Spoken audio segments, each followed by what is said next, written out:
Buenos días, señores periodistas. Les damos la bienvenida y les agradecemos por haber acudido a la invitación que les hicimos para esta conferencia de prensa.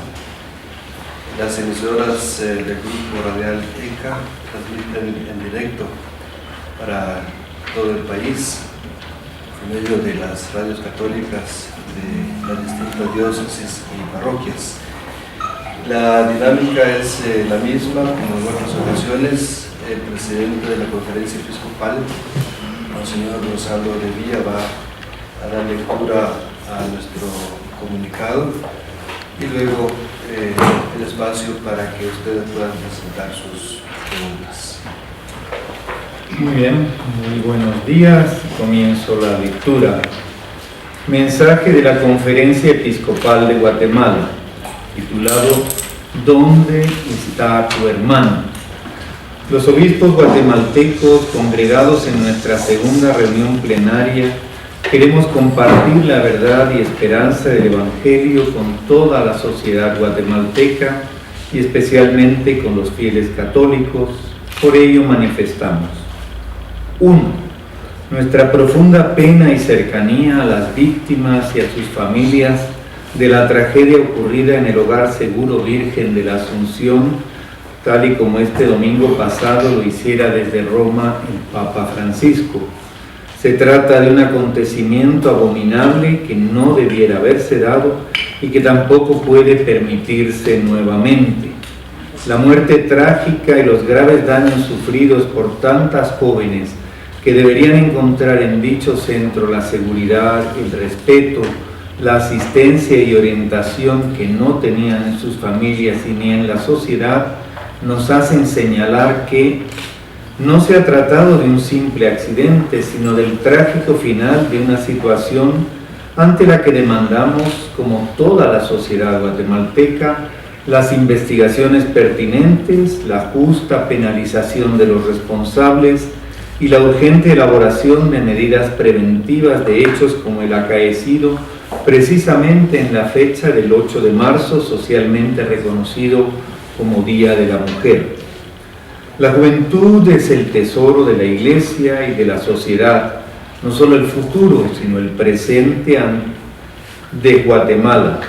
Vivamos todos la responsabilidad familiar y social y eduquemos en ellas a nuestros amados jóvenes. Nos mueve en esta manifestación de dolor, pero también de esperanza, el llamado del Papa Francisco a cuidar a nuestros jóvenes, pues ellos son la ventana por la que entra el futuro del mundo. Ese cuidado comienza en la propia familia y en los casos singulares debe confiarse a personas realmente capacitadas. En Guatemala existen instituciones beneméritas que tienen principios y acciones verdaderamente adecuadas para tan delicada misión.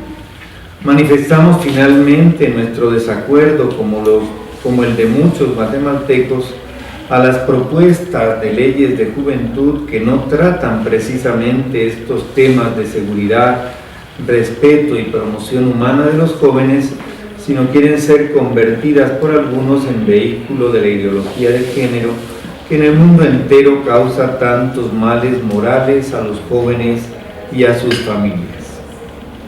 2. Nuestra palabra de estímulo para una adecuada realización de las reformas constitucionales, de las cuales tanto depende la superación de la tristemente famosa impunidad y corrupción en Guatemala. Que la recuperación urgente de dichas reformas sea una expresión de las metas primarias de las mismas, la construcción de un verdadero Estado de Derecho con una adecuada ejecución de la justicia, especialmente para los más desfavorecidos y considerados desechables en la sociedad guatemalteca. 3.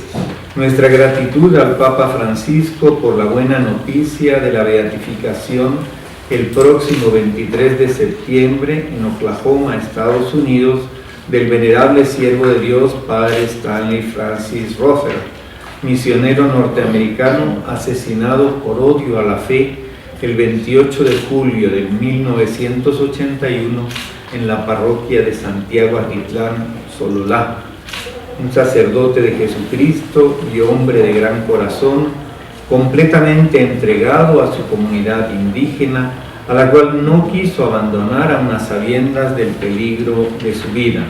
Él decía: el pastor no debe huir. En esa comunidad, aún hoy en el idioma sutujil, se le llama Padre Aplas, Padre Francisco. Que esta nueva bendición para toda Guatemala nos inspire a vivir la santidad como relación con Dios Padre misericordioso a través de nuestros hermanos más pobres.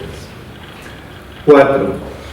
Finalmente hacemos un llamado a la vivencia de la Cuaresma 2017 como tiempo fuerte de conversión inspirados en el mensaje del Papa Francisco. La palabra es un don, el otro es un don. ¿Dónde está tu hermano?, nos pregunta el Señor desde la conciencia de cada uno. Los altos índices de violencia desde el comienzo del año, los hechos mortales acaecidos a las jóvenes del Hogar Seguro como final de una historia de corrupción, pero también la indiferencia y penosa capacidad de olvido no son una respuesta adecuada a la interrogante divina. Más bien ponen en tela de juicio las muchas manifestaciones religiosas de todos los credos y los discursos de compromiso de tantos sectores que no se concretizan en una vida más digna y segura, especialmente para la juventud. Que María Santísima, Madre de los jóvenes, Reina de Guatemala, y el futuro beato Padre Aplas intercedan ante el Señor en esta Cuaresma para que los signos de oscuridad moral, indiferencia y corrupción en Guatemala se vean iluminados y vencidos por deseos de un cambio profundo hacia una Guatemala distinta, especialmente para las nuevas generaciones. Guatemala, 15 de marzo de 2017, y las firmas del presidente y secretario de la conferencia. Este es pues el mensaje que hemos preparado en esta reunión plenaria que está concluyendo, y pues damos paso ahora a las preguntas que quieran realizar ustedes. Muchas gracias. Se ha dicho por distintos sectores y cada quien ha dado su interpretación, pero según la lectura de ustedes, ¿esto fue un crimen de Estado? ¿Cuál? ¿Esto que sucedió en el Hogar Seguro? Yo no sé honradamente qué significa el que sea un crimen de Estado. Es decir, lo que sí es, evidentemente, es un hecho muy trágico en que se han ido juntando una serie de elementos de mal manejo de una situación que ya se denunció, que era una institución que debía esa casa incluso ser cerrada, que estaba con hacinamiento, en el que también se había dado el día antes la fuga de un número importante de los internos.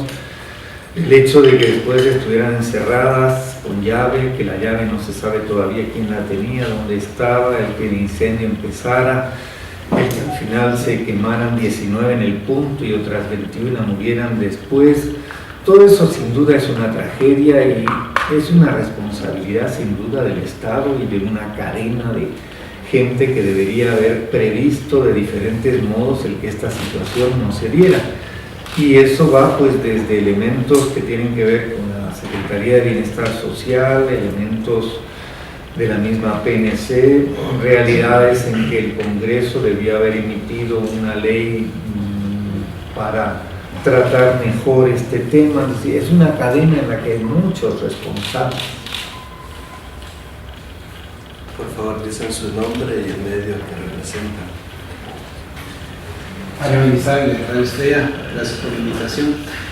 Cuando una entidad estatal o el gobierno crea una de estas instituciones, y en el caso de este Hogar Seguro, que se llama Nuestra Señora de la Asunción, ¿se pide una autorización a la iglesia o hay un camino que seguir para tener un nombre de estos y que alguien no relacione el nombre con nuestra iglesia? La verdad es que yo sepa, no. El nombre fue puesto no sé por quién en su momento, pero hasta donde sé no hubo ninguna petición para que se pudiera o no utilizar ese nombre. No fue exclusiva a la iglesia el poderlo hacer, pero no sé quién decidió que tuviera ese nombre en su momento, ni siquiera sé en qué año exactamente se fundó. Gracias. ¿Cómo han visto la respuesta de las instituciones, en este caso el Ministerio Público, la respuesta de las autoridades, en este caso ya el Ministerio Público ya se dieron 3 capturas? ¿Cómo ven ustedes esta respuesta institucional ante este caso? Bueno, obviamente el Ministerio Público es el encargado de investigar y de deducir responsabilidades, y la investigación pasa desde el hecho de qué pasó, cómo se originó el fuego, en qué circunstancias se extendió, por qué razones quedaron entrampadas. Hay muchos temas técnicos primero, y luego quiénes estaban en la escena, qué posibilidades de acción tuvieron o de inacción. Yo creo que esos son temas como muy inmediatos, y luego viene un poco la cadena de mando de quienes tenían la responsabilidad de la dirección, quienes tenían la responsabilidad de haber establecido protocolos de seguridad. Yo creo que ahí el fallo es bastante extenso. De todas maneras, el Ministerio Público ha comenzado por realizar estos pasos. Ciertamente se han hecho estas capturas, no sé si serán las únicas que se den, pero bueno, al Ministerio es al que le toca al Ministerio Público realizar esta investigación. Arzobispo, no sé si usted nos puede dar algunos detalles sobre la misa de 9 días que van a estar llevando mañana a cabo, y no sé quiénes están invitados, familiares de las víctimas. Sí, de hecho mañana a las 6 de la tarde tendremos esta misa de 9 días. Recordemos que en Guatemala las personas suelen celebrar siempre el final de los 9 días, y generalmente lo hacen con la Eucaristía.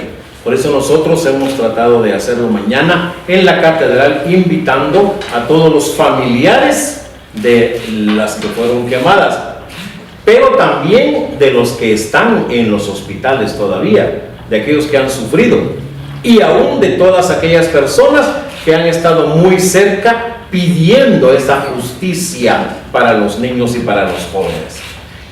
Este hecho tiene que ayudarnos a pensar en nuestros niños y en nuestra juventud. ¿Qué es la riqueza de Guatemala? Guatemala tiene muchos niños y tendrá más niños y jóvenes.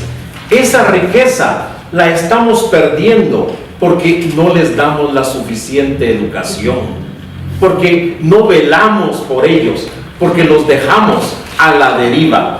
Y creo que es allí donde tiene mucho que ver la familia y las instituciones para formar a estos niños y a estos jóvenes.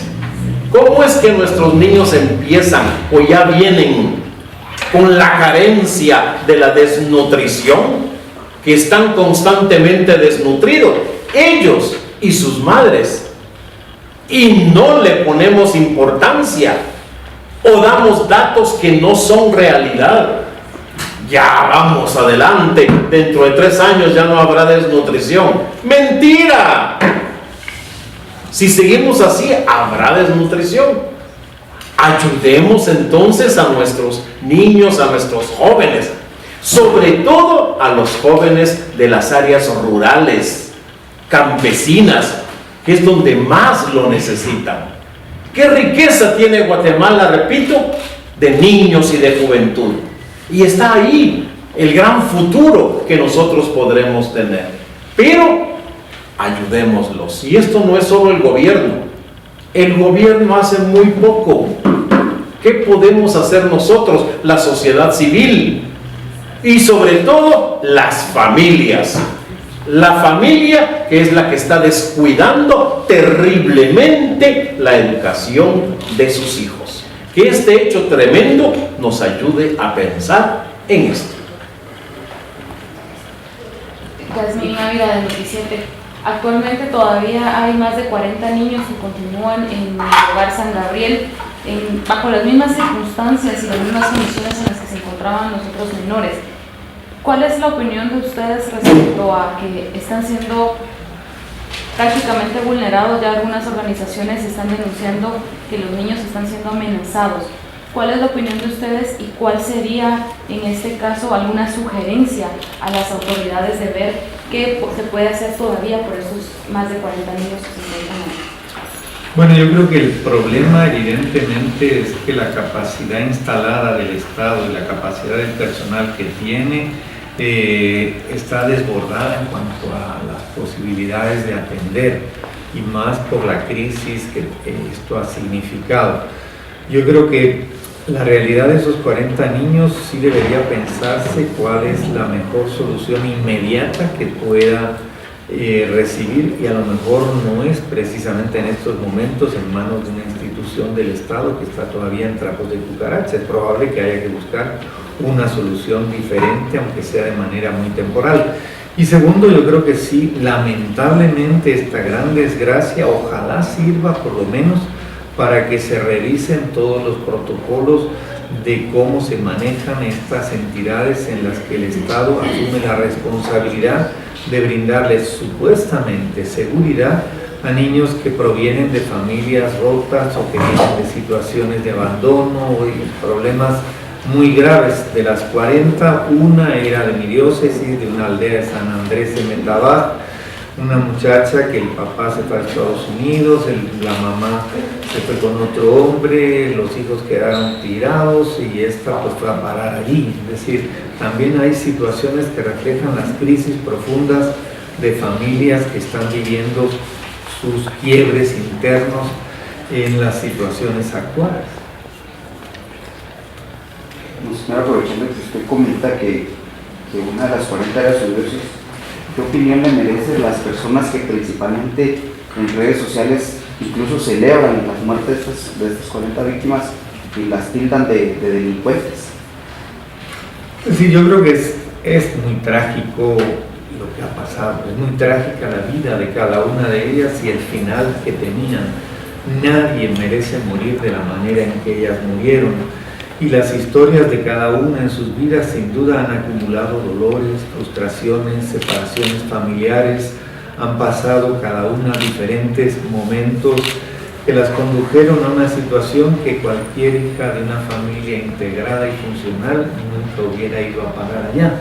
Entonces, cada muchacha de las que ahí falleció en su muerte nos deja el mensaje de que algo tenemos que hacer para que nunca más una cosa así se repita, y segundo, para que tantas y tantas jóvenes que están en situaciones de riesgo de diferentes maneras, desde los que efectivamente han caído en redes del crimen y cometen crímenes, hasta los que viven en situaciones de abandono, de marginación, de falta de oportunidades, es una responsabilidad, y sí creo que obviamente no solo del Estado, sino de toda la sociedad, de cómo le damos a cada uno de los jóvenes que tenemos en el país, como decía Monseñor Vianney, a los niños, unas oportunidades para crecer más sanos, para crecer más seguros y para crecer en un horizonte en que encuentren oportunidades. Es una tarea inmensa, ha habido déficits históricos, pero esa es la meta a la que nos debemos abocar todos los que de verdad queremos a los jóvenes y a los niños. Bueno, gracias. Si no hay nada más, pues terminamos aquí, y de nuevo agradecemos mucho la presencia de todos ustedes y el que hayan participado en esta conferencia de prensa. No, disculpe la molestia. ¿Nos podría explicar, si fuera posible, sobre el evento que se va a llevar en Oklahoma, si no escuché mal, relacionado con el Papa Francisco? Bueno, va a ser el 23 de septiembre, se va a beatificar al padre Stanley Rosser. Él era el párroco durante 13 años de Santiago Atitlán, desde 1968 hasta 1981, y en los tiempos difíciles en que se produjeron tantas muertes, tanto conflicto, el conflicto armado interno, en la situación de Santiago no se escapó a lo que pasaba en otras tantas partes del país. A él lo invitaron a que saliera, de hecho salió, fue a su tierra, pero ahí es donde él sintió, cuando seguía teniendo las noticias de lo que estaba ocurriendo, de que había catequistas que seguían siendo secuestrados, desaparecidos, se planteó esa frase que aparece en el comunicado de que un pastor no debe huir, que su lugar era en Santiago Atitlán y que debía estar con su gente, pasara lo que pasara, y que si ello significaba entregar la vida por sus amigos, él estaba dispuesto a hacerlo. Desgraciadamente esto ocurrió, y una vez que esto ocurrió, al final hay algo muy simbólico, y es que su cadáver fue llevado a Estados Unidos, allá está enterrado.